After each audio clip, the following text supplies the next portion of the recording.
Hello बच्चों।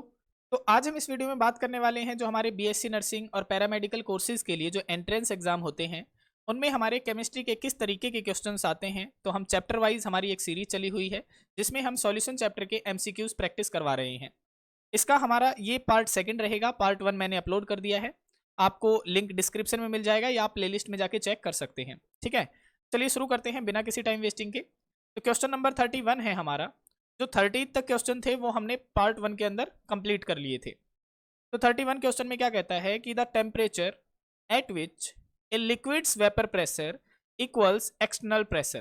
कहता है कि ऐसा टेम्परेचर कौन सा होगा जब लिक्विड का वेपर प्रेशर, जैसे मान के चलो कि मेरे पास में क्या है, लिक्विड है। ठीक है, इसको मैं गर्म करने लग जाऊं, गर्म करूंगा तो इसके क्या बनेंगे, वेपर्स बनेंगे, है ना। तो अब ये क्या कह रहा है कि the temperature at which liquids vapour pressure equals to external pressure.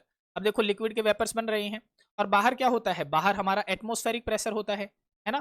तो अब जब लिक्विड के वेपर प्रेशर किसके बराबर हो जाए, एटमॉस्फेरिक प्रेशर के बराबर हो जाए, तो इसका मतलब हम उसे क्या टेम्परेचर बोलेंगे, उसका नाम हो जाएगा बॉइलिंग पॉइंट आपका। ये आपने याद रखना है, ठीक है। नेक्स्ट क्वेश्चन है हमारा कि the pressure exerted bye A vapour. कहता है कि किसके द्वारा प्रेशर लगाया जा रहा है, वेपर के द्वारा लगाया जा रहा है। जैसे मान के चलो कि मेरे पास में क्या है, एक क्लोज्ड कंटेनर है, बंद कंटेनर है, तो मैं उसके अंदर लिक्विड लेके चल रहा हूँ। ये मैंने लिक्विड ले लिया है, लिक्विड, और इसको मैंने क्या कर दिया, गर्म करना शुरू कर दिया। अब जैसे ही मैंने गर्म करना शुरू किया है इसके वेपर्स बनने शुरू हो जाएंगे, है ना, क्लोज्ड कंटेनर के अंदर। तो कहता है कि the pressure exerted by vapours in equilibrium with liquid is called. तो अब जो ये लिक्विड है और ये वेपर है, देखो इसने एक वर्ड कहा है इक्विलिब्रियम। इक्विलिब्रियम होने के लिए क्या होना चाहिए, जो कंटेनर है वो कैसा होना चाहिए, क्लोज्ड कंटेनर होना चाहिए। इसीलिए मैंने यहाँ पे क्लोज्ड कंटेनर लिया है, ठीक है। अब इसमें जो लिक्विड है उसके वेपर्स बन रहे हैं, तो इक्विलिब्रियम का मतलब क्या होता है कि ये जो वेपर और लिक्विड में क्या दिखाई दे, आपको कोई चेंज ना दिखाई दे। जितने वेपर बनने हैं उतने बन गए हैं और जितना लिक्विड है उतना रह गया है, ठीक है। अब ये दोनों जब इक्विलिब्रियम में होंगे तो इसका जो वेपर प्रेशर होगा, देखो वेपर्स के द्वारा लगाया गया प्रेशर, लिक्विड की सतह पर जो प्रेशर लगेगा वेपर के द्वारा वो वेपर प्रेशर होगा। तो इसके द्वारा जो प्रेशर होगा किस पे लग रहा है, लिक्विड के सरफेस पे लग रहा है, ठीक है, लिक्विड के साथ में लग रहा है। तो उस प्रेशर को क्या कहा जाएगा, तो वेपर के द्वारा लगाया गया प्रेशर क्या कहलाया जाएगा, वेपर प्रेशर कहलाया जाएगा। तो ऑप्शन नंबर बी आपका क्या हो जाएगा, करेक्ट हो जाएगा। नेक्स्ट क्वेश्चन है हमारा कि वेपर प्रेशर डिपेंड्स अपॉन, कि जो वेपर प्रेशर होंगे वो किसके ऊपर डिपेंड करेंगे। अब देखो जो वेपर प्रेशर होंगे किसके ऊपर डिपेंड करेंगे, सबसे पहले तो लिक्विड के ऊपर डिपेंड करेंगे कि हमारे पास में लिक्विड कौन सा है ना। और लिक्विड अगर हमने ले लिया तो हम इसको कितने टेम्परेचर के ऊपर बॉईल कर रहे हैं, कितने टेम्परेचर के ऊपर बॉईल कर रहे हैं, इन्हीं दो बातों के ऊपर तो डिपेंड करेगा वेपर प्रेशर। क्योंकि टेम्परेचर कम लेंगे तो वेपर प्रेशर कम होगा, टेम्परेचर ज्यादा लेंगे तो वेपर प्रेशर ज्यादा होगा। और लिक्विड के ऊपर कि लिक्विड जो है वो कितनी जल्दी बॉईल करना शुरू करेगा। तो यहाँ पे देखो पहला तो है सरफेस एरिया, ये तो नहीं होगा। दूसरा है वॉल्यूम ऑफ लिक्विड, ये भी नहीं होगा। तीसरा है nature of liquid and temperature, liquid भी आ गया और टेम्परेचर भी आ गया, यानी ऑप्शन नंबर सी हमारा क्या हो जाएगा, करेक्ट हो जाएगा। तो डी ऑप्शन भी आपका क्या हो जाएगा, गलत हो जाएगा भी, ठीक है। नेक्स्ट क्वेश्चन है हमारे पास में कि the liquid with with the lowest intermolecular forces. कहता है कि हमारे पास में ऐसा लिक्विड है जिसके इंटरमोलिकुलर फोर्सेस, जो मॉलिक्यूल्स है ना उनके बीच में जो इंटरमोलिकुलर फोर्सेस हैं वो क्या है, लो है। अब देखो, अब अगर इनके बॉन्ड्स जो हैं अगर वो वीक हैं तो वो जल्दी टूट जाएंगे। इसका मतलब जो मैं टेम्परेचर दूंगा यहाँ पे, जो मैं टेम्परेचर दूंगा वो मुझे क्या देना पड़ेगा, कम देना पड़ेगा, है ना, तभी बॉन्ड टूट जाएंगे। लोवेस्ट इंटरमोलिकुलर फोर्स का तो यही मतलब है ना कि फोर्स जो है वो कमजोर है, तो मैं कम टेम्परेचर दूंगा वो तभी टूट जाएंगे। तो यहाँ पे देखो हमें क्या मिलेगा, देखो क्या हो सकते हैं ऑप्शन, क्या दे रखे हैं, lowest vapour pressure, highest vapour pressure, highest viscosity और हाईएस्ट बॉइलिंग पॉइंट। तो यहाँ पे देखो अब ये बात किस में कर रहा है, वेपर प्रेशर के अंदर कर रहा है।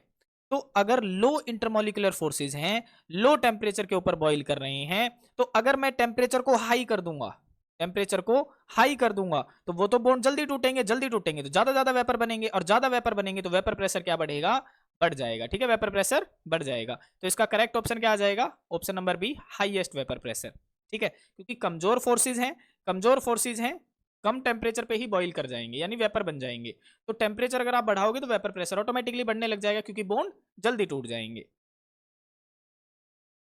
नेक्स्ट क्वेश्चन है हमारे पास में कि liquids with higher vapour pressure have. कहता है कि लिक्विड जो है उसका हाई वेपर प्रेशर है, लिक्विड जो है उसका हाई वेपर प्रेशर है।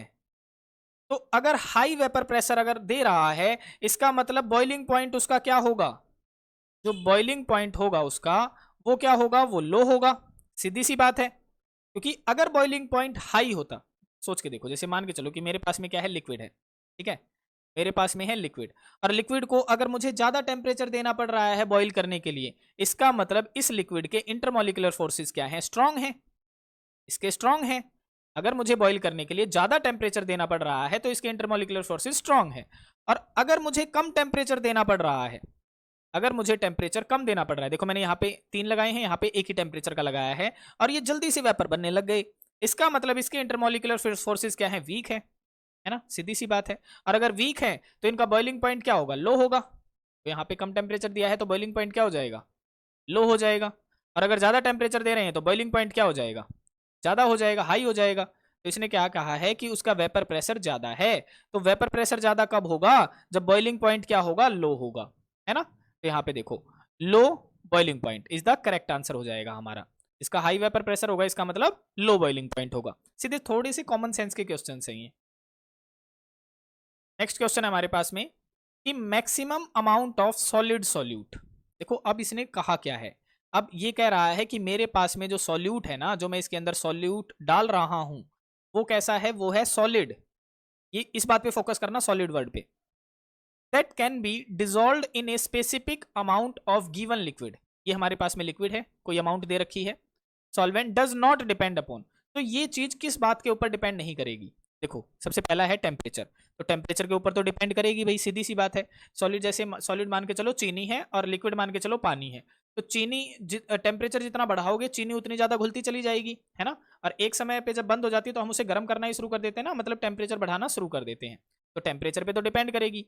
दूसरा है नेचर ऑफ सॉल्यूट, कोई सॉल्यूट ऐसा होगा जो जल्दी घुल जाएगा, कोई सॉल्यूट ऐसा होता है जो जल्दी नहीं घुलता है, तो इसके ऊपर भी डिपेंड करेगी।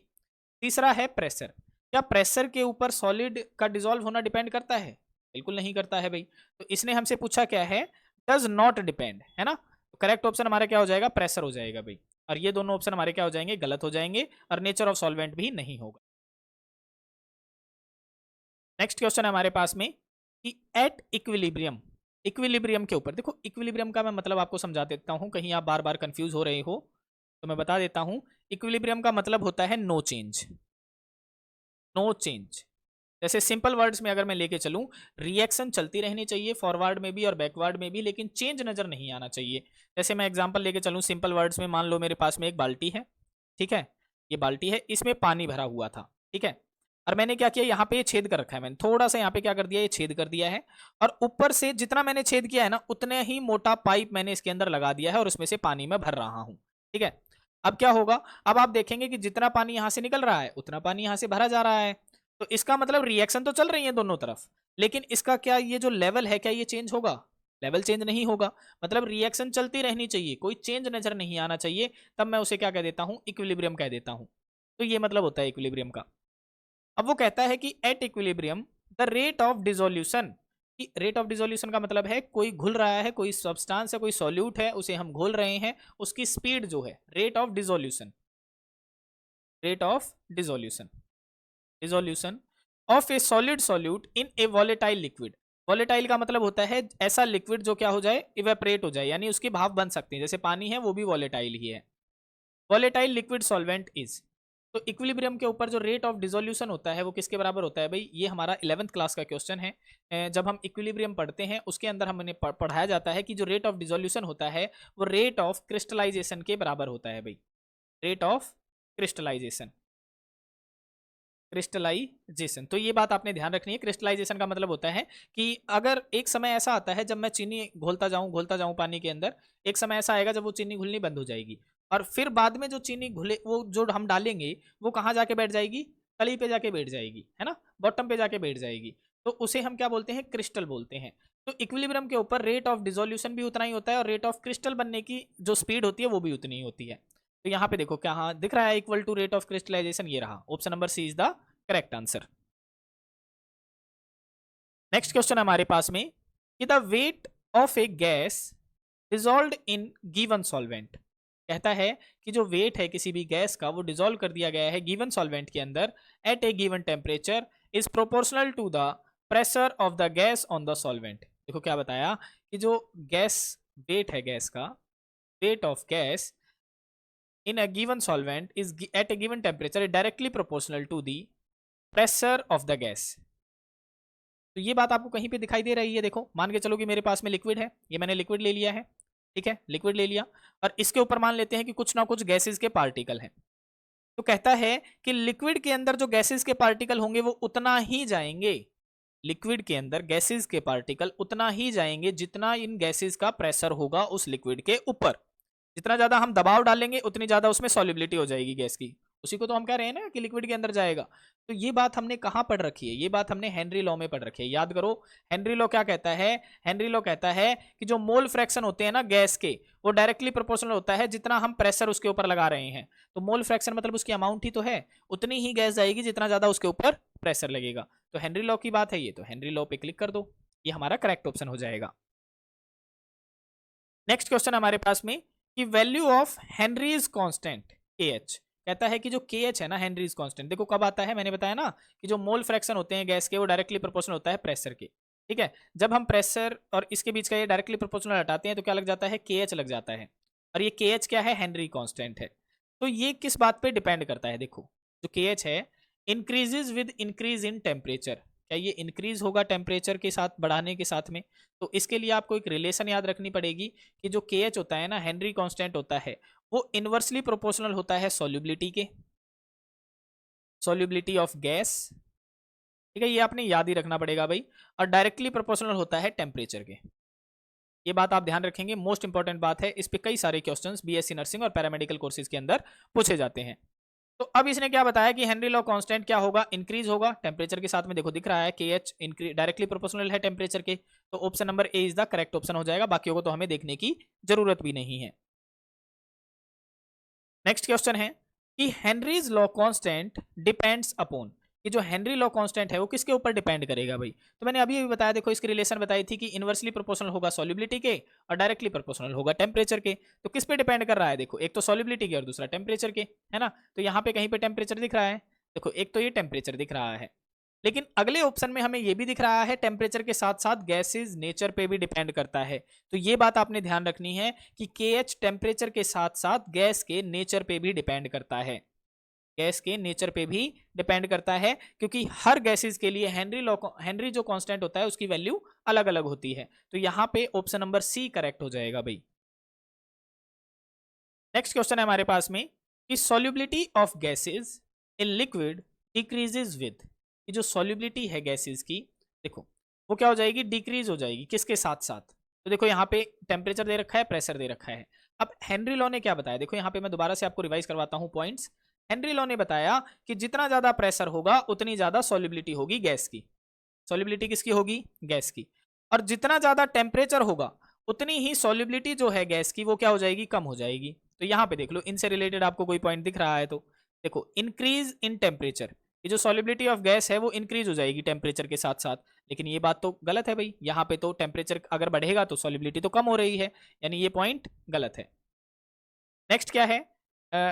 सॉरी भाई, क्या पूछा है इसने? सॉरी, दोबारा से देखो कि solubility of gases in liquid decreases, क्या कह रहा है? डिक्रीज कह रहा है भाई, कि जो सॉल्युबिलिटी ऑफ गैसेस है लिक्विड की वो डिक्रीज होगी। तो सॉल्युबिलिटी डिक्रीज कब होगी? जब टेम्परेचर बढ़ेगा, ये दिख रहा हमें, है ना। तो यहाँ पे ए ही करेक्ट हो जाएगा भाई, यहाँ पे थोड़ी सी क्वेश्चन में मिस्टेक हो गई थी पढ़ने में। नेक्स्ट ऑप्शन क्या है? इंक्रीज इन प्रेशर, कि अगर मैं प्रेशर बढ़ाऊं तो क्या सॉल्युबिलिटी गैस की कम होगी? तो देखो प्रेशर जब बढ़ा रहे हैं तो सॉल्युबिलिटी तो बढ़ रही है, यानी ये ऑप्शन तो होगा नहीं।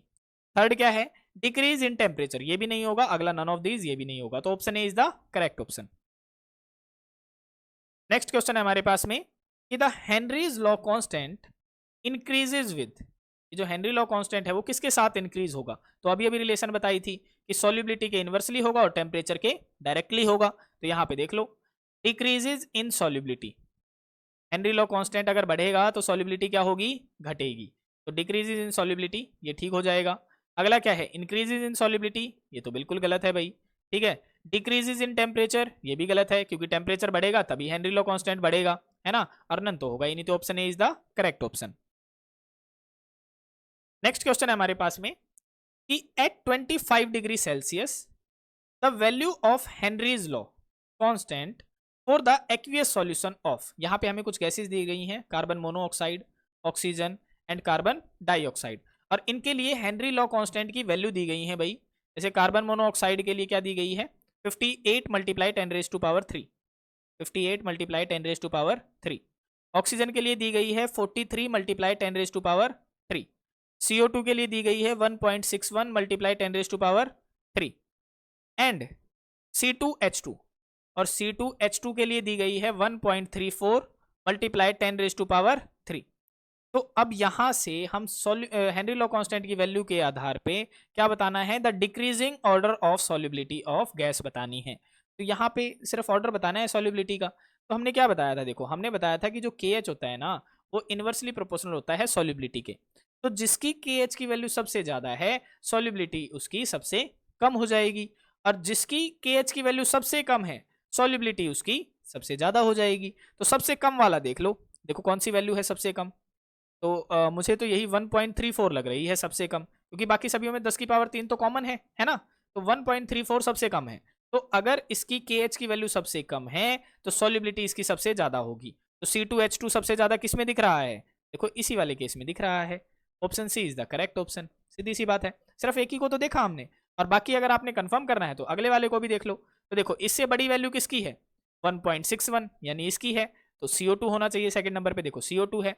इससे बड़ी वैल्यू किसकी है, ऑक्सीजन की है, तो देखो ऑक्सीजन है। इससे बड़ी वैल्यू 58 है, तो देखो ये है ना। तो ये हमारा ऑप्शन नंबर सी क्या हो जाएगा, करेक्ट हो जाएगा। नेक्स्ट क्वेश्चन है हमारे पास में कि Henry's law is most suitable for, कि हेनरी लॉ किसके लिए सबसे ज्यादा सुइटेबल होता है। देखो यहाँ पे मैं आपको कुछ बातें बता देता हूँ हेनरी लॉ के बारे में, कि जो भी हमारी हेनरी लॉ कहता है कि जब भी हम कोई गैस डिसॉल्व करते हैं ना लिक्विड के अंदर, हेनरी लॉ कहता है कि जो हम गैस डिसॉल्व कर रहे हैं ना लिक्विड के अंदर वो उतनी ही ज्यादा डिसॉल्व होगी, यानी उसके मोल फ्रैक्शन उतने ही ज्यादा होंगे गैस के अंदर जितना ज्यादा उसके अंदर क्या होगा, प्रेशर होगा गैस का, है ना। तो एक बात ये है, अब यहाँ पे वो ये कहता है कि हेनरी लॉ कब फेल हो जाता है, हेनरी लॉ फेल कब हो जाता है, यानी किन बातों को नहीं मानता है। तो पहली पॉइंट में वो कहता है कि जो गैसेज है ना वो रिएक्ट नहीं करनी चाहिए, गैसेज जो हैं वो रिएक्ट नहीं करनी चाहिए सॉल्वेंट के साथ में, ठीक है। दूसरी बात वो कहता है कि जब हम मिक्स करते हैं ना तो हमें एसोसिएशन दिखाई देना चाहिए, यानी एसोसिएशन और डिसोसिएशन का मतलब यही है कि रिएक्शन नहीं होनी चाहिए उसके अंदर। तीसरा पॉइंट वो कहता है कि ना एसोसिएशन होना चाहिए ना डिसोसिएशन होना चाहिए, डिसोसिएशन, ठीक है। ये इन बातों को आप ध्यान रखेंगे। चौथी बात वो कहता है कि जो टेम्परेचर है ना, temperature should not be very low, should not be very low, काफी ज्यादा मतलब लो नहीं होना चाहिए, इन बातों को आपने ध्यान रखना है। तो यहाँ पे आप देखो किसके लिए सुइटेबल होगी, जो केमिकली इनर्ट गैसेज हैं। इनर्ट का मतलब होता है जो रिएक्ट नहीं करती हैं, तो रिएक्ट नहीं करेंगी तभी तो हेनरी लॉ फॉलो होगा, है ना। तो यहाँ पे हो जाएगा option number B is the correct option. और बाकी ऑप्शन देख लेते हैं कि non volatile gases, non volatile मतलब जो इवेपोरेट नहीं होती हैं, तो ये तो ऑप्शन में ही नहीं है। अगला है हाईली सॉल्युबल गैसेज, अब अगर ये हाईली सॉल्युबल हैं तो इस पे तो हेनरी लॉ काम करेगा, बस वो रिएक्ट नहीं करनी चाहिए, तो ये ऑप्शन भी नहीं होगा। रिएक्टिव गैसेस ये तो बिल्कुल भी नहीं होगा, उसने पहले ही मना कर दिया कि रिएक्ट नहीं करनी चाहिए, तो ऑप्शन भी हमारा करेक्ट हो जाएगा। नेक्स्ट क्वेश्चन है हमारे पास में कि which of the following gases deviates most from the Henry law. अब देखो यहाँ पे डेविएट्स का आप मतलब समझ सकते हैं कि जो हेनरी लॉ फॉलो ना करे, हेनरी लॉ को फॉलो ना करे या ना माने। तो हेनरी लॉ ने क्या बताया, हेनरी लॉ ने बताया कि गैसेज रिएक्ट नहीं करनी चाहिए। जिस गैस को मैं डिसॉल्व कर रहा हूं, जैसे मैं एग्जांपल मान के चलूं, हम कोल्ड ड्रिंक पीते हैं, अब कोल्ड ड्रिंक के अंदर कार्बन डाइऑक्साइड गैस डिसॉल्व करी जाती है। अब अगर वो carbon dioxide gas cold drink के साथ में रिएक्ट कर ले तो क्या वो पीने योग्य रहेगी, नहीं रहेगी। तो यहाँ पे हेनरी लॉ क्या हो जाएगा, फेल हो जाएगा। तो इसीलिए हेनरी लॉ कहता है कि गैस क्या नहीं करनी चाहिए, रिएक्ट नहीं करनी चाहिए सॉल्वेंट के साथ में, ठीक है। और जो रिएक्ट अगर कर गई, रिएक्ट अगर कर गई तो इसका मतलब वहां पे हेनरी लॉ क्या हो जाएगा, फेल हो जाएगा। तो डेविएट्स का मतलब वो कहता है कि कहां पे हेनरी लॉ क्या होगा, फेल होगा, किस पॉइंट के ऊपर हेनरी लॉ फेल होगा। तो देखो यहाँ पे नाइट्रोजन क्या है, ये जो गैसेज होती है ना, नाइट्रोजन हो गया, हाइड्रोजन हो गया, ऑक्सीजन हो गया, ये क्या करती हैं, ये लिक्विड के साथ में रिएक्ट नहीं करती हैं भाई, लिक्विड के साथ में रिएक्ट नहीं करती हैं, ठीक है। तो देखो नाइट्रोजन भी रिएक्ट नहीं करेगी, ये भी रिएक्ट नहीं करेगा, और हीलियम क्या होती है, हीलियम तो वैसे ही नोबल गैस होती है, तो ये तीनों ही रिएक्ट नहीं करेंगी। रिएक्ट नहीं करेंगी मतलब ये तो फॉलो करेंगी हेनरी लॉ को। लेकिन जो NH3 होता है ना, NH3 क्या करता है, लिक्विड के साथ में रिएक्ट कर जाता है। जैसे वाटर का अगर एग्जांपल लेके चलें तो ये बना लेगा NH4OH, यानी अमोनियम हाइड्रोक्साइड बना लेगा। रिएक्ट कर गया ना, रिएक्ट कर गया तो ये हेनरी लॉ को फॉलो नहीं करेगा, यानी ammonia is the correct answer है। और हेनरी लॉ को सबसे ज्यादा मतलब यही गैस क्या करेगी, डेविएट करेगी। नेक्स्ट क्वेश्चन है हमारे पास में कि which gas is least soluble in water, कि पानी के अंदर सबसे ज्यादा कम सॉल्युबल गैस कौन सी होगी। तो मैंने अभी बताया कि हाइड्रोजन हो गया, नाइट्रोजन हो गया या ऑक्सीजन हो गया, ये क्या होती हैं, लीस्ट सॉल्युबल गैसेज होती हैं, लीस्ट सॉल्युबल गैसेज होती हैं, ठीक है। लेकिन इनसे भी लीस्ट सॉल्युबल गैस कौन सी होती है, जो नोबल गैसेज होती हैं, नोबल गैसेज जो होती हैं, ठीक है। तो अब यहाँ पे देखो ऑक्सीजन भी है, देखो एक NH3 है, मैंने बताया कि NH3 तो क्या करेगी, पानी के साथ में रिएक्शन कर लेगी, है ना, और पानी के साथ में रिएक्शन करके क्या बना लेगी, NH4OH बना लेगी। सिमिलरली जो कार्बन डाइऑक्साइड गैस है ये भी पानी के साथ में रिएक्शन कर लेती है, और रिएक्शन करने के बाद में क्या बना देती है, H2CO3 बना देती है। तो ये तो होंगी ही नहीं। अब बात आती है कि ऑक्सीजन है, तो ऑक्सीजन तो लीस्ट सॉल्युबल है, लेकिन हीलियम भी है ऊपर, और हीलियम कौन सी है, नोबल गैस है। तो option A is the correct option है, बी हमारा करेक्ट नहीं होगा। नेक्स्ट क्वेश्चन है हमारे पास में कि regarding Henry law, Henry law से रिलेटेड है, which one of the following statement is not correct, कि इनमें से कौन सी स्टेटमेंट करेक्ट नहीं है। ये बात आपने ध्यान देनी है, नहीं वाली पूछ रहा है वो, ठीक है। देखो सबसे पहले क्या क्या रखी है कि द वैल्यू ऑफ KH, की जो KH की वैल्यू है increases with increase in temperature, तो ये तो हमें पता ही है कि डायरेक्टली प्रोपोर्शनल होती है टेम्परेचर की, ये बात तो बिल्कुल ठीक है। And KH is the function of nature of gas, ये बात भी बिल्कुल ठीक है कि जो KH है वो नेचर ऑफ गैस के ऊपर डिपेंड करती है, तो ये तो बिल्कुल ठीक है। उसने पूछे नॉट करेक्ट, तो ये ऑप्शन तो होगा नहीं। अगला देखो, एट ए गिवन प्रेशर, जो हमें प्रेशर दिया गया है, the value of KH is higher, KH की वैल्यू क्या हो जाएगी, हाइयर हो जाएगी गैसेस के लिए, with higher solubility with liquid. देखो क्या बताया कि एट ए गिवन प्रेशर, जो हमें प्रेशर दे दिया गया है, the value of KH is higher for gases, कि गिवन प्रेशर के ऊपर जो KH की वैल्यू है वो हाई हो जाएगी गैसेस के लिए, और KH की वैल्यू हाई हो गई तो हाइयर सॉल्युबिलिटी हो जाएगी लिक्विड के अंदर। लेकिन ये बात तो बिल्कुल गलत है, क्योंकि मुझे पता है कि KH जो होता है वो इनवर्सली प्रोपोर्शनल होता है सॉल्युबिलिटी के, यानी KH जितना ज्यादा होगा सॉल्युबिलिटी तो कम होनी चाहिए थी। तो बी क्या है, ठीक नहीं है, ठीक नहीं है, तो बी हमारा करेक्ट हो जाएगा, क्योंकि नॉट करेक्ट वाली इक्वेशन पूछ रहा था, तो बी हो गया। थर्ड वाला पढ़ लेते हैं, क्या कह रहा है कि the partial pressure of a gas in the vapour phase, कि जो पार्शियल प्रेशर है गैस का वेपर फेज के अंदर, is proportional to the mole fraction of the gas in solution. ये तो बिल्कुल ठीक है, ये तो हेनरी लॉ की डेफिनेशन ही बता दी उसने, है ना, तो ये भी नहीं होगा। डी में क्या कह रहा है, at the same temperature, same temperature के ऊपर the value of KH for different gases are different, तो ये तो बिल्कुल ठीक है, KH की वैल्यू डिफरेंट होती है अलग अलग गैसेज के लिए, तो ये भी नहीं होगा क्योंकि ये ठीक कह रहा है ना, तो B is the correct option हो जाएगा हमारा। नेक्स्ट क्वेश्चन है हमारे पास में कि Henry's law is use to explain, कि हेनरी लॉ किस किस को एक्सप्लेन करता है। तो देखो सबसे पहली बात बता रहा है solubility of oxygen in blood, बिल्कुल सही बात है, ये भी एक्सप्लेन करता है, क्योंकि हेनरी लॉ की एप्लीकेशन में हमने पढ़ा था, आपने 12th क्लास में पढ़ा होगा हेनरी लॉ की एप्लीकेशन के अंदर, कि ये क्या करता है, जो हमारी रेस्पिरेशन होती है उसे ये एक्सप्लेन करता है, रेस्पिरेशन को क्या करता है, एक्सप्लेन करता है, ये एप्लीकेशन का पार्ट है, ठीक है। तो ऑक्सीजन का इनहेल करना या एक्सहेल करना ये रेस्पिरेशन का पार्ट है, उसी के अंदर आ जाती है ये, ठीक है। दूसरी चीज हमने क्या पढ़ी थी कि कोल्ड ड्रिंक कैसे बनती है, किस तरीके से कार्बन डाइऑक्साइड को उनमें डिसॉल्व किया जाता है, तो इस बात को भी ये एक्सप्लेन करता है। तीसरी चीज हमने पढ़ी थी कि जो भी एक्वेटिक लाइफ होती हैं किस तरीके से वो ऑक्सीजन लेती हैं, यानी डिसॉल्व्ड ऑक्सीजन को किस तरीके से ग्रहण करती हैं, एक्वेटिक लाइफ समुद्र के अंदर कैसे जीती हैं, इस बात को भी एक्सप्लेन करता है। चौथा हमने पढ़ा था कि जो हायर एल्टीट्यूड पे जो क्लाइंबर्स होते हैं, पहाड़ों को चढ़ने पर्वतारोही होते हैं, उन्हें सांस लेने में दिक्कत होती है, तो उस बीमारी को हमने क्या बताया था, उस बीमारी को हमने एनोक्सिया बताया था, तो इसको भी एक्सप्लेन करता है। और लास्ट हमने बताया था कि जो स्कूबा डाइवर्स होते हैं, स्कूबा डाइवर्स होते हैं, ठीक है, उनमें क्या होती है, सॉल्युबिलिटी के कारण डिफरेंट गैसेज उनमें जब मिक्स होती हैं, क्योंकि वो सिलेंडर लेके जाते हैं, सिलेंडर में क्या होती है, डिफरेंट गैसेज होती हैं, 3 टाइप की गैसेज होती हैं, एक तो नाइट्रोजन, दूसरी हीलियम और तीसरी होती है ऑक्सीजन। तो जब वो समुद्र के अंदर जाता है तो प्रेशर ज़्यादा लगता है पानी का, और जब पानी का ज़्यादा प्रेशर लगता है तो जो नाइट्रोजन गैस होती है वो ब्लड के अंदर डिजोल्व हो जाती है, क्योंकि ये तो हेनरी लॉ है। जब वो ब्लड के अंदर डिजोल्व हो जाती है और जब वो स्कूबा डाइवर है वो समुद्र से बाहर आता है तो प्रेशर तो कम हो जाता है पानी का, ये अब नहीं लगेगा। तो जब प्रेशर कम हो जाता है पानी का तो जो नाइट्रोजन है वो बाहर निकलना शुरू कर देते हैं एज ए बबल की फॉर्म में। ब्लड के अंदर जो डिजोल्व हुई थी हाई प्रेशर के ऊपर, प्रेशर कम होने के कारण वो नाइट्रोजन गैस अब बाहर निकलने लग गई, जिसके कारण वो क्या हो जाती है, उनकी जो नर्व्स हैं वो क्या हो जाती हैं, चोक हो जाती हैं और उन्हें पूरे शरीर के अंदर दर्द फील होता है। तो ये जो दर्द फील होता है इस मेडिकल कंडीशन को बैंड कहा जाता है स्कूबा डाइवर्स के अंदर। ठीक है, तो इसको भी कौन एक्सप्लेन करता है, हेनरी लो ही एक्सप्लेन करता है। तो अब इनमें देख लेते हैं क्या क्या बातें हैं। देखो, सॉल्युबिलिटी ऑफ ऑक्सीजन रेस्पिरेशन का पार्ट आ गया, solubility of carbon dioxide in soft drinks यानी कोल्ड ड्रिंक की बात आ गई, तीसरे में है formation of bands in diverse, ये भी बात आ गई। तो इसका मतलब डी ऑप्शन हमारा करेक्ट हो जाएगा, ऑल ऑफ दीज।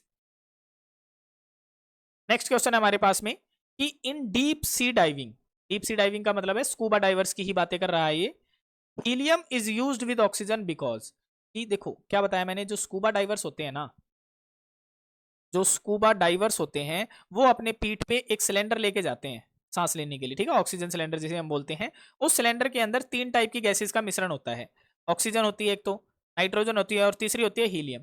तो ये कह रहा है कि हीलियम क्यों इस्तेमाल की जाती है, क्योंकि हीलियम की जो सॉल्युबिलिटी होती है ब्लड के अंदर वो बिल्कुल ही नहीं होती है, क्योंकि helium is the noble gas, इसीलिए वो सॉल्युबल नहीं होता है। तो आप क्या बताएंगे, helium is less soluble in blood. तो एक ऑप्शन ये हमारा करेक्ट हो जाएगा। और बाकी ये जो तीनों ऑप्शन है कि हीलियम रिएक्ट कर लेता है ऑक्सीजन के साथ में, ये भी नहीं होगा, हीलियम हैवियर होता है ये भी नहीं होगा, इट फॉर्म्स बबल्स ये भी नहीं होगा। ठीक है, नेक्स्ट क्वेश्चन है हमारे पास में कि at higher altitudes, higher altitudes का मतलब है कि जब हम पर्वत के ऊपर चढ़ते हैं तो उन्हें हायर एल्टीट्यूड बोला जाता है, people suffer from anoxia.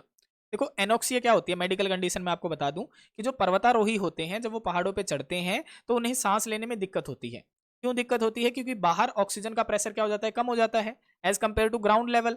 Ground level के कंपैरिजन में पहाड़ों पे ऑक्सीजन कम होती है, जिसके कारण लो प्रेशर होने के कारण अपने शरीर के अंदर ऑक्सीजन की कमी होने लग जाती है।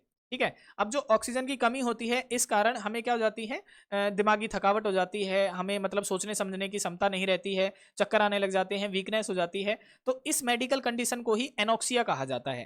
ठीक है, तो ये किसकी वजह से हो रही है, ऑक्सीजन की कमी की वजह से हो रही है। क्यों हो रही है ऑक्सीजन की कमी, क्योंकि लो प्रेशर है ऑक्सीजन का वातावरण के अंदर। ठीक है, तो आप यहाँ पे क्या बताएंगे कि देखो एटमॉस्फेरिक प्रेशर इज लो, तो ये हमारा क्या हो जाएगा, देखो ये भी हमारे ऑप्शन में आ जाएगा। सेकंड क्या है, solubility of oxygen in blood decreases, तो यही बात है कि सॉल्युबिलिटी क्या हो रही है ऑक्सीजन की, कम हो रही है, तो ये भी करेक्ट ऑप्शन हो जाएगा। तो यहाँ पे ऑप्शन नंबर सी हमारा क्या हो जाएगा, करेक्ट हो जाएगा। नेक्स्ट है CO2 लेवल इंक्रीज, इसका कोई लेना देना ही नहीं है इससे, तो ये हमारा गलत हो जाएगा। नेक्स्ट क्वेश्चन है हमारे पास में कि the partial pressure of CO2 above a soft drink is 4 atm। कहता है कि जो पार्शियल प्रेशर है CO2 गैस का सॉफ्ट ड्रिंक के ऊपर वो कितना है, 4 atm है। नेक्स्ट वो कह रहा है कि if KH is equal to 30 atm, यानी जो हेनरी कांस्टेंट की वैल्यू है वो है 30 atm। तो उसने हमसे पूछा है कि मोल फ्रैक्शन ऑफ CO2 क्या होंगे, यानी आपने निकालना है मोल फ्रैक्शन ऑफ CO2 गैस। तो आप कैसे निकालेंगे, देखो यहाँ पे हम अप्लाई करेंगे हेनरी लॉ, क्योंकि हेनरी कांस्टेंट उसने दे दिया है, तो हेनरी लॉ हम यहाँ पे अप्लाई करेंगे।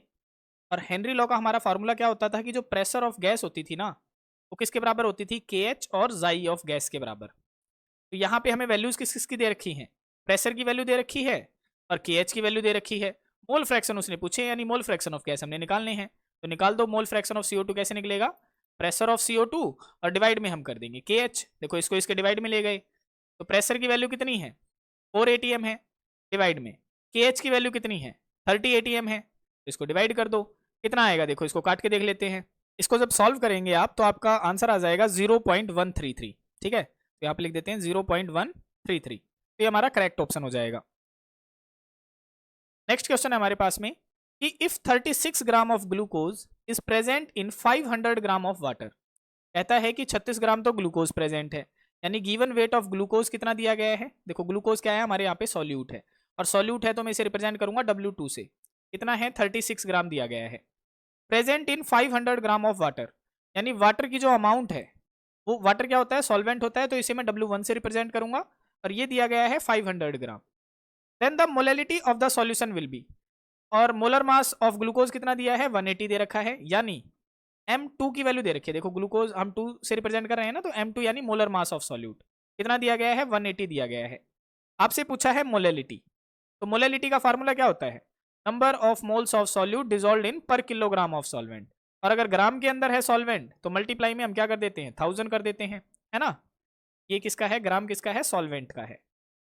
तो गिवन मास को हम किससे निकल, ये जो N2 है, N2 को हम कैसे निकालेंगे, नंबर ऑफ मोल्स को given mass by molar mass.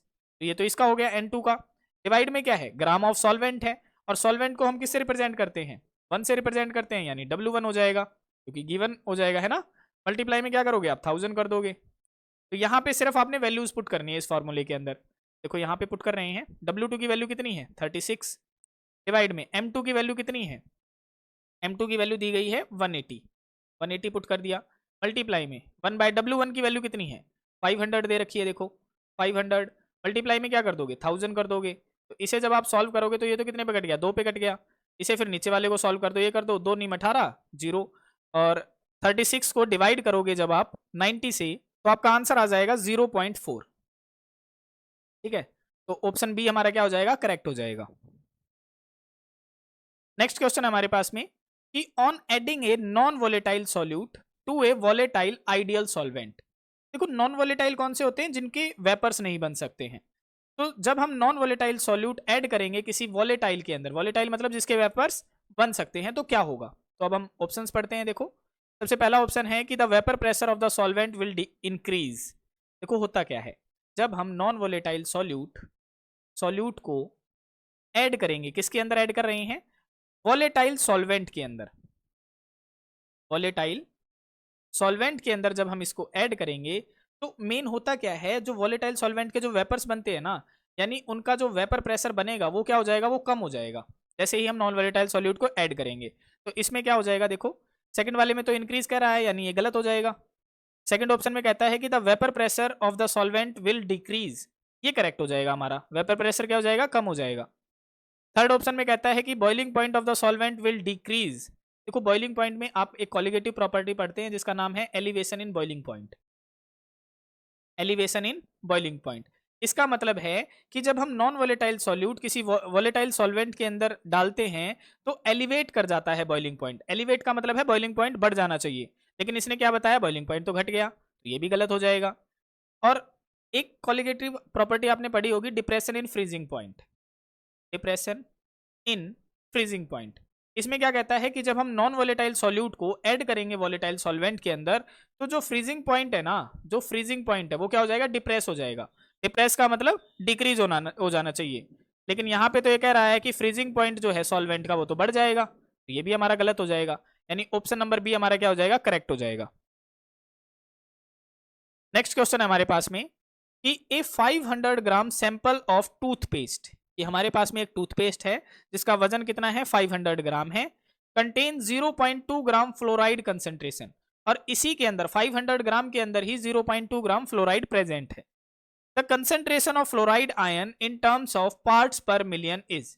आपने कंसेंट्रेशन निकालनी है फ्लोराइड आयन की पार्ट्स पर मिलियन के अंदर, तो आपको फॉर्मूला पता होना चाहिए भाई। पार्ट्स पर मिलियन का फॉर्मूला क्या होता है, given weight of solute divide में टोटल वेट, मल्टीप्लाई में क्या होगा 10⁻⁶ हो जाएगा। तो यहाँ पे गिवन वेट क्या है, तो गिवन वेट यहाँ पे दे रखा है, देखो सॉल्यूट तो यही है ना, क्योंकि 0.2 ग्राम जो कम अमाउंट में किसके अंदर प्रेजेंट है, टूथपेस्ट यानी 500 ग्राम के अंदर प्रेजेंट है। तो W2 की वैल्यू हमारी क्या है, 0.2 है यहाँ पे, डिवाइड में टोटल वेट, तो W2 तो 0.2 है, लेकिन W1 फिर क्या होगा, तो 500 ग्राम के अंदर 0.2 प्रेजेंट है ना। इसका मतलब W1 और W2 की वैल्यू यही है भाई, 500 ग्राम ही वैल्यू है, ये दोनों की कंबाइन करके है, अलग अलग नहीं है। तो यहाँ पे W1 और W2 की वैल्यू क्या हो जाएगी, 500 यहाँ पे पुट कर दोगे और मल्टीप्लाई में 10⁻⁶ कर दोगे। जैसे ही आप इस टर्म को सॉल्व करेंगे तो आपका आंसर आ जाएगा 400 ppm। ठीक है, तो ये हमारा option number C is the correct option हो जाएगा। अब हम नेक्स्ट क्वेश्चन करते हैं। देखो नेक्स्ट क्वेश्चन है हमारे पास में कि the normality of 10% acetic acid. Normality हमसे पूछ रहा है 10% एसिटिक एसिड की, और यहाँ पे वेट बाय वॉल्यूम के अंदर ये वैल्यूज क्या हो रखी हैं, गिवन है। तो सबसे पहले हमें क्या पता होना चाहिए, एसिटिक एसिड का फॉर्मूला पता होना चाहिए। तो एसिटिक एसिड का फॉर्मूला होता है CH3COOH, ये हमारा फॉर्मूला होता है भाई एसिटिक एसिड का, 1 नंबर में आपसे पूछा जा सकता है। और यहाँ पे 10% का मतलब क्या है, 10% का मतलब है कि 10 ग्राम तो एसिटिक एसिड प्रेजेंट है, 10 ग्राम एसिटिक एसिड प्रेजेंट है। और वेट बाय वॉल्यूम का मतलब क्या होता है, तो यहाँ पे आपने परसेंटेज की डेफिनेशन पढ़ी होगी वेट बाय वॉल्यूम के अंदर, उसमें कहता है कि अमाउंट ऑफ सॉल्यूट इन ग्राम, इसकी मैं डेफिनेशन बता रहा हूँ आपको, ठीक है, इसको ध्यान से समझना। Amount of solute in gram solute in gram dissolved in 100 ml of solution, तो यहाँ पे 100 ml क्यों बताया, क्योंकि वेट बाय वॉल्यूम के अंदर है, तो ये इसकी डेफिनेशन होती है। और इस डेफिनेशन से हमें पता है चलता है कि सॉल्यूशन की अमाउंट कितनी है, 100 ml है, ठीक है। यानी वॉल्यूम कितना दिया गया है सॉल्यूशन का, ml के अंदर 100 ml दिया गया है, इस बात का हमें पता चलता है यहाँ से। तो 10 ग्राम हमारे पास में एसिटिक एसिड है, उसने हमसे पूछा क्या है, नॉर्मेलिटी पूछी है, और नॉर्मेलिटी का हमें फॉर्मूला पता है मोलैरिटी इनटू एन फैक्टर, ये हमारे पास में फॉर्मूला होता है। तो अब हम यहाँ पे एन फैक्टर फाइंड आउट करने की कोशिश करते हैं। तो देखो एसिटिक एसिड का एन फैक्टर क्या होगा, जितने इसके अंदर H पॉजिटिव आयन होंगे। तो कितने H पॉजिटिव आयन, देखो हम इसे मानेंगे, इन्हें नहीं मानेंगे। CH3 में जो H3 है ये हमारे एसिडिक प्रोटोन नहीं है, केवल एसिडिक प्रोटोन H आयन है, क्योंकि ये H पॉजिटिव की तरह रिलीज हो जाएगा। तो यहाँ पे अगर एक H आयन है तो इसके एन फैक्टर की वैल्यू कितनी हो जाएगी भाई, इसके एन फैक्टर की वैल्यू हो जाएगी 1, ठीक है। तो इसकी जगह पे 1 पुट कर दो। तो देखो normality is equal to, molarity का फार्मूला क्या होता है, number of moles of solute dissolved in per ml of solution. अगर कर रहे हैं तो मल्टीप्लाई में 1000 करनी पड़ेगी, और एन फैक्टर की वैल्यू क्या बताई, 1 बताई, तो यहाँ पे 1 लिखो या ना लिखो। अब यहाँ पे नेक्स्ट हम देखो कैलकुलेट करते हैं, तो नॉर्मेलिटी में बचेगा क्या, N2 को हम क्या लिख सकते हैं, given weight by molar weight multiply में 1 अपॉन में वीएम वॉल्यूम है, तो 1 अपॉन में वॉल्यूम और मल्टीप्लाई में है 1000। बस यहाँ पे वैल्यूज पुट करनी है अब आपको। तो देखो नॉर्मेलिटी कैसे आएगी, W2 क्या होता है, गिवन वेट ऑफ सॉल्यूट। तो यहाँ पे सॉल्यूट क्या है हमारे पास में, एसिटिक एसिड है, इसका गिवन वेट कितना है, 10 ग्राम है, तो यहाँ पे 10 ग्राम है W2 की वैल्यू, डिवाइड में मोलर वेट क्या आएगा, तो एसिटिक एसिड का मोलर वेट निकाल लेते हैं। देखो कार्बन है, कार्बन का हो जाएगा 12, प्लस में हाइड्रोजन 3 है, 3 हाइड्रोजन का 3 हो गया, प्लस में कार्बन फिर से आ गया तो 12 फिर से आ गया, प्लस में 2 ऑक्सीजन है, एक का 16 होता है तो 2 का हो जाएगा 32, प्लस में हाइड्रोजन आ गया तो इसका 1 हो जाएगा। इनको जोड़ लेते हैं, देखो कितना हो जाएगा, 12 प्लस 3 15, 15 2 17, 17 और 10 27, 27 और 2 ये हो जाएगा 29, 29 और 1 30, 30 और 30 60, यानी मोलर वेट कितना आ गया, 60 आ गया। तो M2 की जगह पे 60 पुट कर दिया, मल्टीप्लाई में वॉल्यूम कितना दिया गया है, तो वॉल्यूम देखो ये 100 ml था, तो 100 हो गया, मल्टीप्लाई में हो गया 1000। इसे काट दो, देखो 2 जीरो से तो 2 जीरो कट गई, 1 जीरो से यहाँ पे 1 जीरो कट गई, बचा क्या, 10 अपॉन में 6 बच गया, 10 अपॉन में 6।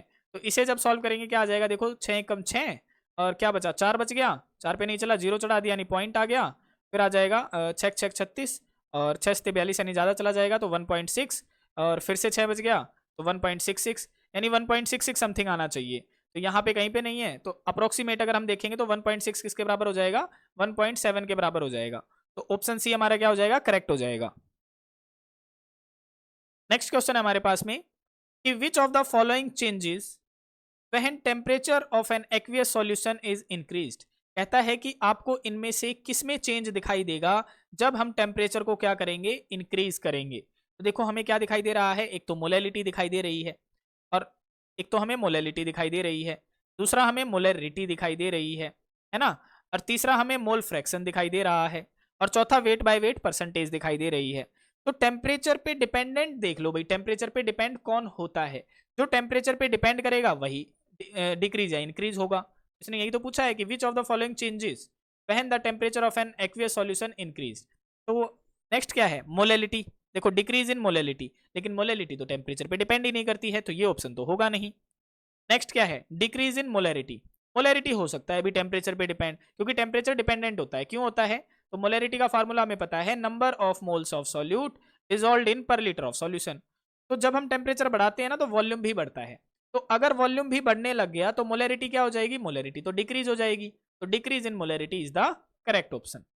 नेक्स्ट क्या है, मोल फ्रैक्शन भी डिपेंड नहीं करता है, तो ये भी नहीं होगा, और वेट बाय वेट यानी मास तो पहले ही डिपेंड नहीं करता, तो ये भी नहीं होगा। तो ऑप्शन बी हमारा क्या हो जाएगा, करेक्ट हो जाएगा। तो ये था हमारा पार्ट 2 सॉल्यूशन चैप्टर का, जिसके अंदर आज हमने फिर से कितने क्वेश्चन सॉल्व किए हैं, लगभग 56 तक क्वेश्चन हम पहुंच गए हैं। अगला पार्ट आएगा हमारा पार्ट 3 देखेंगे हम, इसी के सॉल्यूशन चैप्टर के ही देखेंगे, कोशिश करेंगे इसको पार्ट 3 में खत्म करने के बाद में फिर हम इलेक्ट्रोकेमिस्ट्री, केमिकल काइनेटिक्स और 11th क्लास पे भी ऐसे ही पहुंच जाएंगे। रेगुलर हमारी वीडियोज आएंगी, तो चैनल को सब्सक्राइब करके रखिए और अपनी प्रिपरेशन अच्छे से तैयारी करते रहिए। और अगर आपको वीडियोस पसंद आ रही हैं तो वीडियोस को लाइक कीजिए और ज़्यादा से ज़्यादा कमेंट करके हमें बताया करिए कि आपको वीडियोस कैसी लग रही हैं। तो आज के लिए इतना ही, थैंक यू।